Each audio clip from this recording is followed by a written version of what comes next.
वेदव्यास जी ने भागवत जी के पहले श्लोक में ही संपूर्ण ग्रंथ का सार लिख दिया। और संपूर्ण ग्रंथ ही नहीं, समस्त वेदों उपनिषदों का सार लिख दिया। ये कहना गलत नहीं होगा। सच्चिदानंद रूपाय विश्वोत्पत्त्यादि हेतवे तापत्रय विनाशाय श्री कृष्णाय वयं नुमः। श्री कृष्णाय वयं नुमः। आज ज्ञान की बातें थोड़ी ज्यादा है, इसलिए ध्यान से सुनिएगा सभी। शास्त्रों में भगवान के 3 स्वरूप बताए गए हैं, सत्य, चित और आनंद, मिलाकर हुए सच्चिदानंद। अब ये 3 चीजें क्या है? पहला है सत्य। सत्य मतलब सत्य, सच्चाई। अब सत्य की परिभाषा क्या है? जो कभी ना बदले, अडिग रहे, वो सत्य।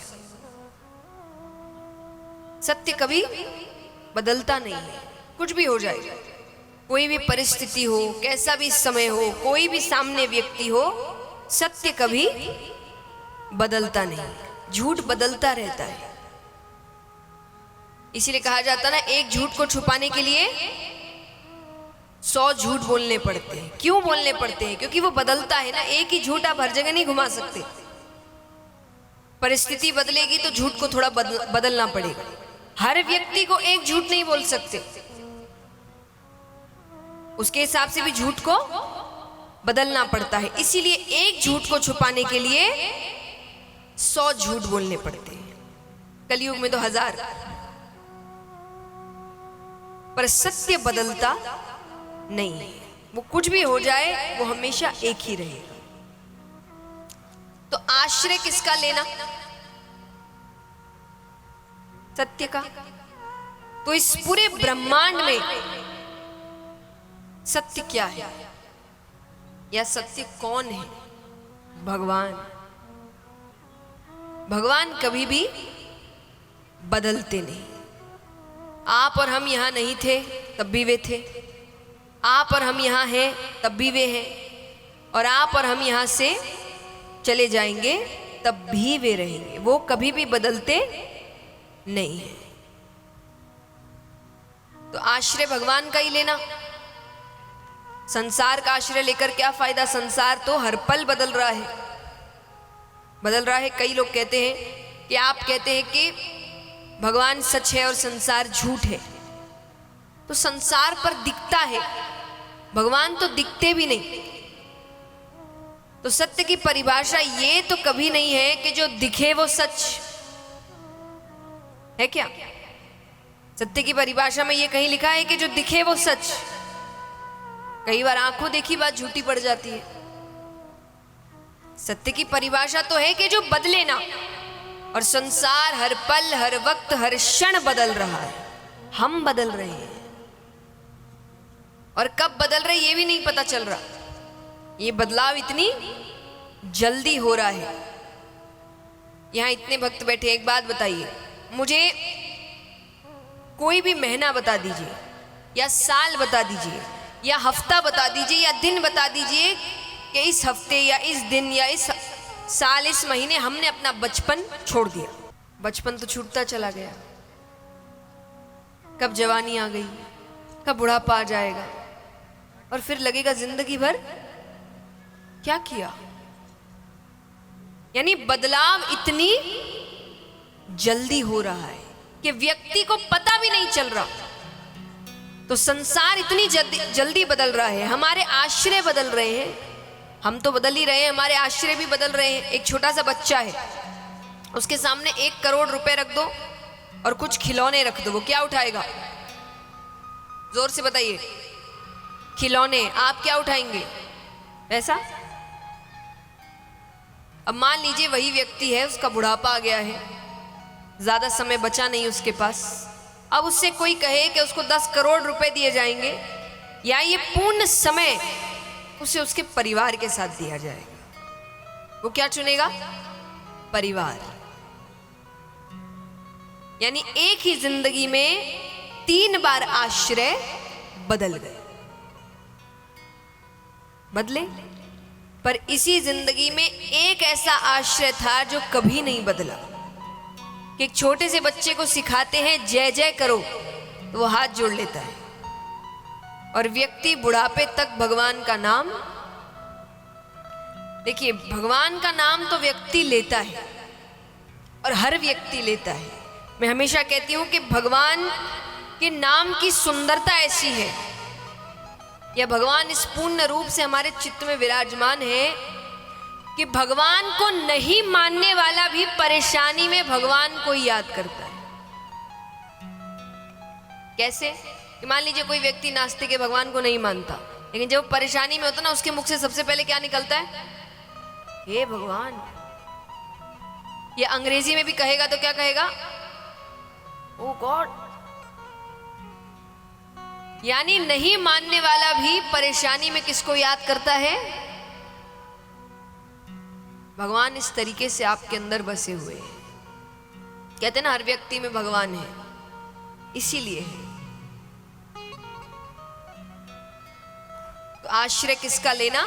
जो आपके चित्त में विराजमान है। आनंद, आनंद क्या है? हम हमेशा बाहर आनंद खोजने की कोशिश करते हैं। यहाँ चले जाएंगे तो बड़ा आनंद आ जाएगा, ये देख लेंगे तो बड़ा आनंद आ जाएगा, ऐसा कर लेंगे तो बड़ा आनंद आ जाएगा। पर ये सब कुछ समय के आनंद है। अच्छा लगता है, खुशी मिलती है, पर कुछ समय के लिए। तो ये जानना जरूरी है कि कुछ समय की खुशी क्या है और जिंदगी भर का आनंद क्या है। इसके बीच फर्क करना जरूरी है। भगवान आनंद है हमेशा के लिए। इसलिए आप हमेशा देखेंगे कि आज मनुष्य के पास, खास करके जो गृहस्थ में है, सांसारिक तौर से जीवन जी रहा है, उसके पास मनोरंजन के सारे साधन हैं, है कि नहीं? हमारे पास मनोरंजन के बहुत साधन हैं, फिर भी सबसे ज्यादा बोर हम ही होते हैं कि नहीं? मन नहीं लग रहा, बोर हो रहे हैं, कुछ नया करना है, यहाँ घूमना है, ये करना है, वो करना, उसकी खुशी खत्म ही नहीं होती। और यहीं पर आप उन संतों को देखिए, उन साधुओं को देखिए जिन्होंने वैराग्य ले लिया है या संसार त्याग दिया है, वनों में रह रहे हैं, छोटी सी कुटिया है, जंगलों में रह रहे हैं, खुश हैं। उनके पास मनोरंजन का कोई साधन नहीं है, फिर भी वो खुश हैं।